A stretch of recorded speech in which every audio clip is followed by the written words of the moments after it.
تمہیں ان سے کیا مراد ہے؟ اکثر کشمیر میں جہاد کرنے والی تنظیمیں اپنے پمفلٹ میں اس کا ذکر کرتی ہیں اور جس کا حوالہ بھی دیتی ہیں. حدیث صحیح ہے، لیکن حدیث میں اصل میں دو غزوات کو جمع کیا ہے ایک حدیث میں. اصابتان من امتی احرزہم اللہ من النار. حضور نے فرمایا میری امت کے دو لشکر، دو گروہ ایسے ہیں جن کو اللہ نے آگ سے بچا لیا ہے، آگ سے گویا کہ چھٹکارا ان کا ہو گیا ہے. اصابت تغزو الہند، ایک گروہ وہ ہوگا جو ہند پر حملہ کرے گا.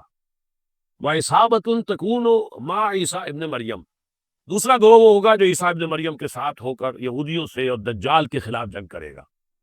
اب ان دونوں کا ایک حدیث میں ہونا لازماً میرے نزدیک ثبوت ہے اس کا کہ یہ سائملٹینیس ہو گئے، ورنہ غزوہ ہند جو ہے وہ تو محمد ابن قاسم بھی آئے تھے، اکیلا غزوہ تو پھر وہ ہو چکا، پھر وہ حدیث کا بلچہ پورا ہو چکا، پھر اب آپ آگے اس کو کوٹ نہ کیجیے.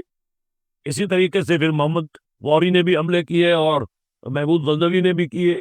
یہ ابھی دو سو سال پہلے جو ہے وہ احمد شاہ ابدالی بھی آئے تھے. یہ نہیں ہے، یہ ہوگا جب اس علاقے میں انشاءاللہ پاکستان افغانستان میں وہ خلافت علی منہاج النبوہ کا نظام صحیح قائم ہو جائے گا، متمکن ہو جائے گا، پھر یہ دائیں اور بائیں، شرق اور غرب میں دونوں طرف ایکسٹینشن ہوگی، اور ہند کی طرف بھی اور ادھر دوسری طرف یہ کہ یہودیوں کے، اسرائیل کے اور یہودیوں کے خلاف جنگ ہوگی. یہ ان کے بارے میں ہے، یہ نہیں ہے جو اس وقت جو ہے کشمیر میں جا کر رہے ہیں. یہ خام خواہ انہوں نے اپنے اوپر اس کو چشمہ کر لیا ہے. عرب جو ہے وہ اندر سے کھوکھلے ہو چکے ہیں، عیاشی میں، دولت میں، پیسے میں، دولت، پیسہ، عیاشی، اس کی وجہ سے کھوکھلے ہوئے. یہاں میں آپ کو دو حدیثیں سنانا چاہتا ہوں.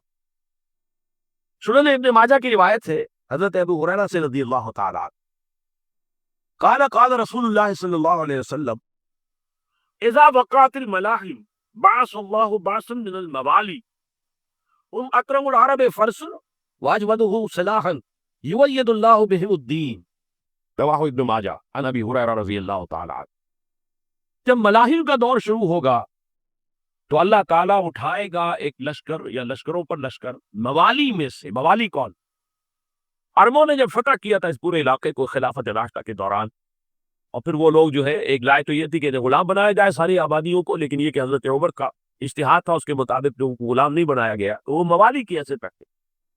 عربوں میں دم نہیں ہے، موالی میں سے لشکر اٹھیں گے کہ جو در حقیقت حضرت مہدی کی حکومت کو قائم کرے گی.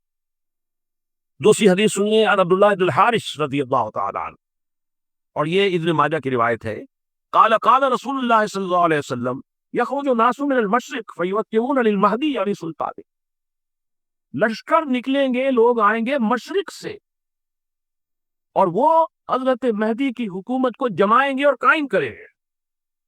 اب ذرا نوٹ کیجئے کہ جزیرہ نمائے عرب کے مشرق میں کون سے ملک ہیں؟ تین: ایران، افغانستان، پاکستان. یہ تین سالڈ مسلم ممالک، مسلم آبادی اکثریت. ویسے تو یہ کہ آگے ہندوستان میں 20 کروڑ مسلمان ہیں، لیکن وہ 20 کروڑ جو ہے وہ تو 80 کروڑ کے اندر تحلیل ہو جاتے ہیں غیر مسلموں میں. لیکن یہاں جو معاملہ ہے یہ خالص اکثریت. تو ان میں سے ایران کا معاملہ جہاں تک ہے، نمبر 1 یہ کہ وہ شیعہ عقائد کے حصار میں بند ہے، اس سے ادھر ادھر ہونا اس کے لیے ممکن نہیں. حدیث میں یہ بھی آتا کہ اصفہان سے 70,000 یہودی دجال کا ساتھ دیں. لیکن بہرحال خراسان ایک صوبہ ہے افغانستان کا اس وقت بھی شمال مشرقی کونے میں.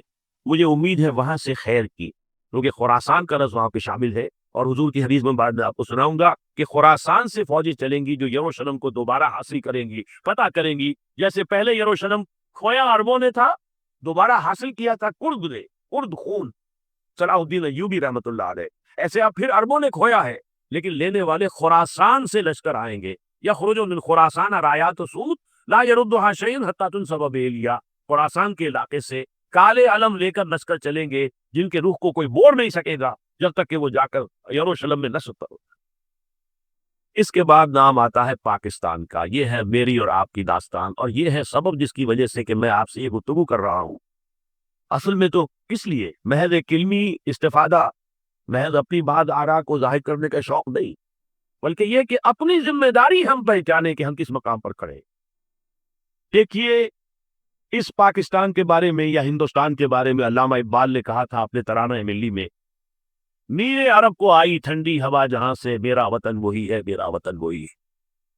اور مجھے بتایا گیا کہ سنن ابی داؤد میں یہ روایت موجود ہے کہ حضور نے فرمایا کہ ہندوستان کی طرف سے مجھے ٹھنڈی ہوا آتی، اگرچہ مجھے وہ حدیث ابھی نہیں ملی ہے، لیکن حزب التحریر کا ایک کارڈ مجھے ملا تھا، اس میں اس حدیث کا اور اس میں ابن داؤد ابو داؤد کے روایت کا ایک حوالہ موجود تھا۔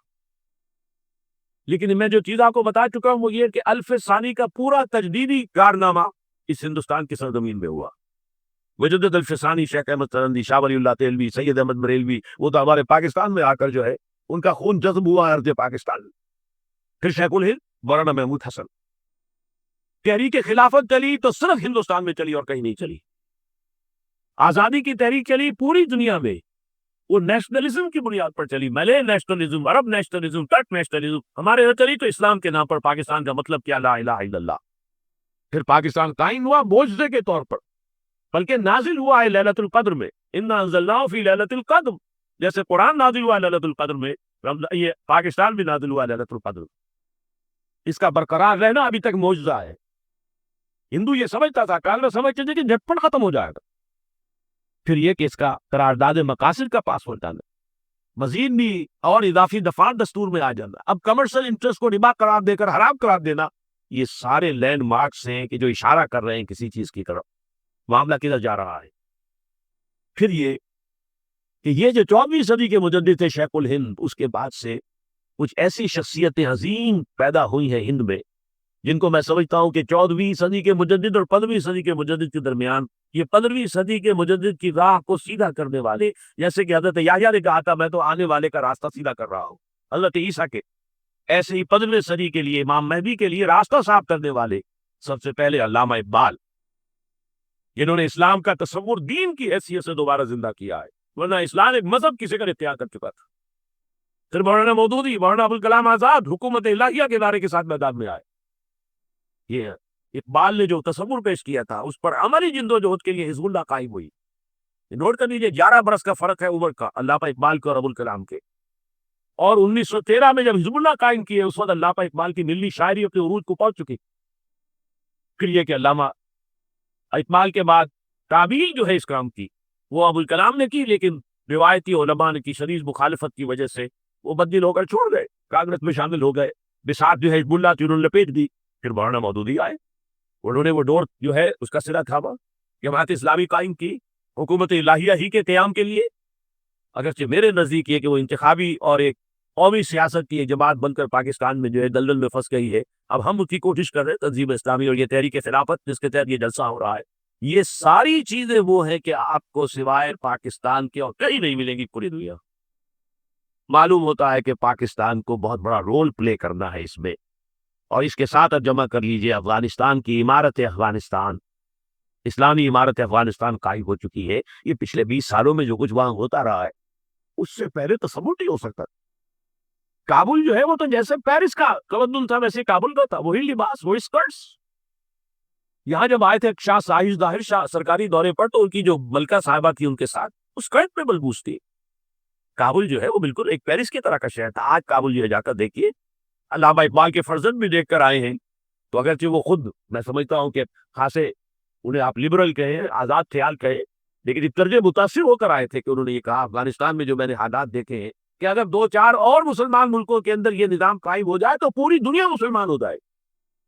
یہ سب کچھ کیسے ہو رہا ہے؟ یہ آنے والے دور کی جھلکیاں ہیں۔ Coming events are casting their shadows before. یہ سب بتا رہے ہیں کہ پاکستان افغانستان کو مل کر اس میں کوئی عظیم رول پلے کرتا۔ اور اس کے ضمن میں اب میں علامہ اقبال کے بارے میں آخری بات کہہ رہا ہوں۔ علامہ اقبال کے بارے میں عام یہ خیال ہے، انہوں نے اپنے خطبات